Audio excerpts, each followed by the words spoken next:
சத்தம் கேக்குது. மவனே, பொண்டாட்டி ஊர்ல இல்லைன்னது கூத்தடிக்கிறியா? பாரு இரு, உன்னை நீ கையும் களவுமா பிடிக்கிறேன்.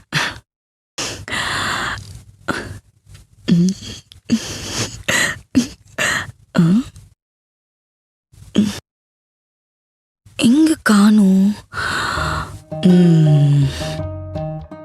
2 நாள் தான் நம்ம வீட்ல இல்ல. என்ன லட்சணத்துல வச்சிருக்கான் பாரு.